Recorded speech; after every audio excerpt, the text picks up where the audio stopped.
Watch this video before it's removed from the internet. Way before the King James, the Geneva Bible was out. King James banned the Geneva Bible.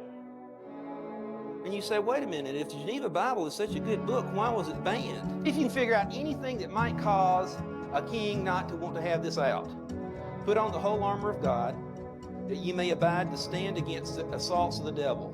For we wrestle not only against flesh and blood, but against principalities, against powers. Sounds pretty familiar so far, right?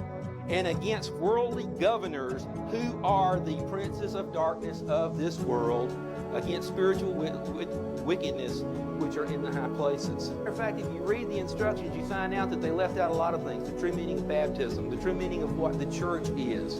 And the reason why they did it is they wanted to be able to control the people.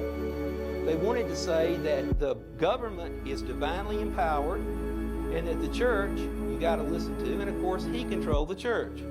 1910 talks about some of the real purposes of the King James Version, and it's not what you were taught in school. About 65,000 plus changes in the King James versions to some of the New Age versions. There's 20,000 changes from the Geneva to the King James. So you kind of get the idea that they're trying to change everything around so it means something totally different.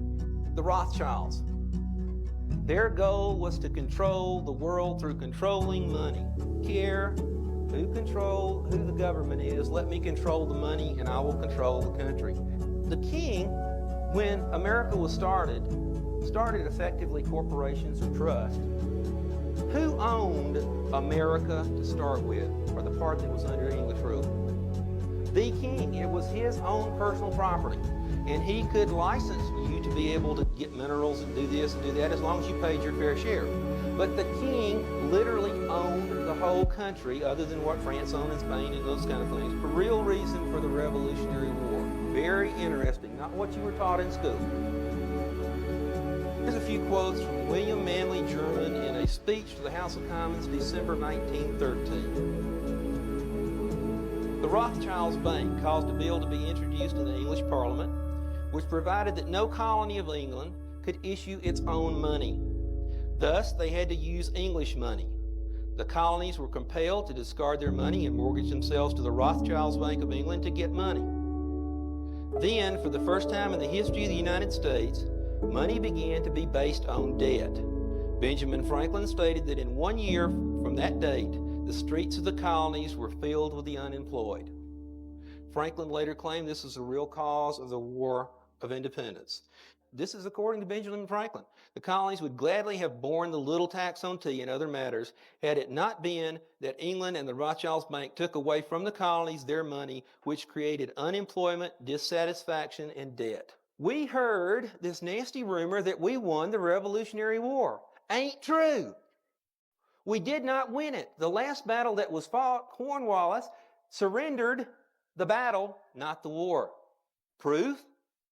About 1 year ago, this document, it's called the Definitive Treaty of Peace between Great Britain and the United States, signed at Paris, 3 September 1783. It had never been in this country before that.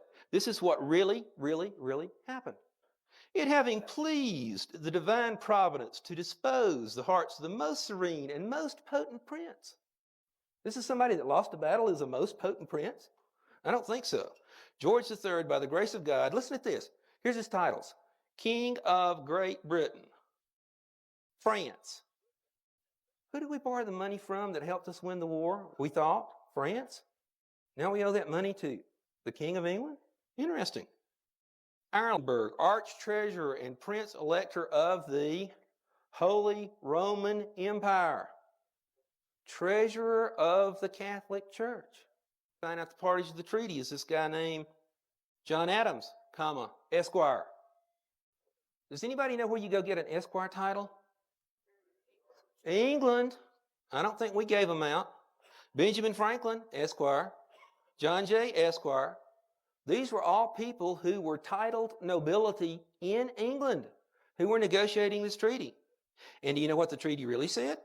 The treaty really said it's agreed that everything that England and the people of England and the king and whoever else owned, and any obligations that existed before this treaty, are still law. The king still owns it. The king still owed all the money. Nothing changed, except we could govern ourselves theoretically as long as we paid the rent.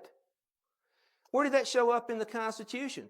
This document actually required us to form a Constitution, so we did. And so, where did it show up in the Constitution? Here's a couple places.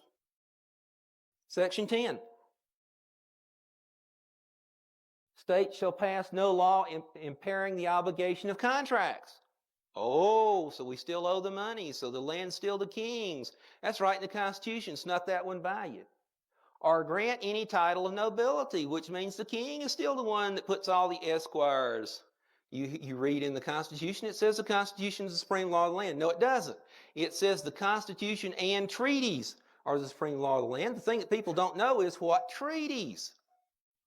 And the answer to that one is in a law case called Hamilton versus Eaton, 1796. And guess what it said was the most supreme law of the land? The definitive treaty. There's a second constitution. Oh, guess what? You're not a part of it. Little court rulings like, oh, the Second Amendment doesn't apply to you. That's right. You know why? You're not a party to the contract, nor were any people parties to